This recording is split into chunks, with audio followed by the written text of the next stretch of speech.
The other big thing that we bring in here, which might surprise our viewers, is that I believe some of the best information that you can get with regards to American locks comes from a very unexpected source, and this is the sport of arm wrestling. Placido, can I borrow you? Yeah. When you look at the sport of arm wrestling, you see certain lessons. When two guys are on a table and they hook up, typically they have a handle that they grip on the table, and the two of them lock up like so. One of the big demands, coming close, one of the big demands in the sport of arm wrestling, in terms of safety protocols, if my hand goes outside the line of my shoulder in an arm wrestling situation, this starts to put us into a position which in the sport of arm wrestling is actually called the arm break position. So many people get catastrophic spiral fractures of the humerus bone, the upper arm bone, that they actually make it, they actually talk about this position as the arm break position.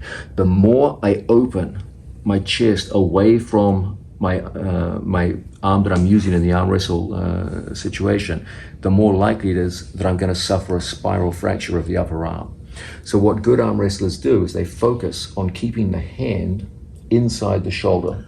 And if they ever feel they're starting to lose in this situation, they will track their head with their hand so that they always keep the hand inside the shoulder. And that's how they maintain safety in these very, very challenging environments. If you start to break that protocol and turn away from it, that's exactly when you see those terrible injuries. That's so interesting. If you ever want to see like what can happen with an American lock, just go on YouTube and look at arm wrestling injuries, and you'll see the kind of damage that a good American lock can inflict.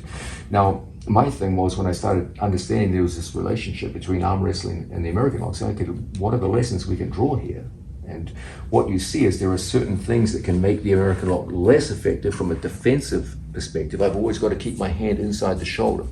And then we started to look at, okay, well, what are the ramifications of this for jiu-jitsu? How do you inflict maximum damage? How do you create a spiral fracture in an opponent's arm?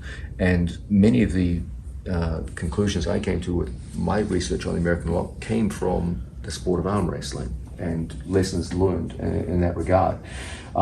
Here's a good example of this. Passing if you're down. Okay, we understand in the sport of arm wrestling, they keep themselves safe by keeping the hand inside the shoulder. Okay. Okay, and as long as the hand is inside the shoulder, they're relatively safe in these positions. If I could ever get my opponent's hand outside of the shoulder, that's exactly when you start putting people under stress with a good American lock.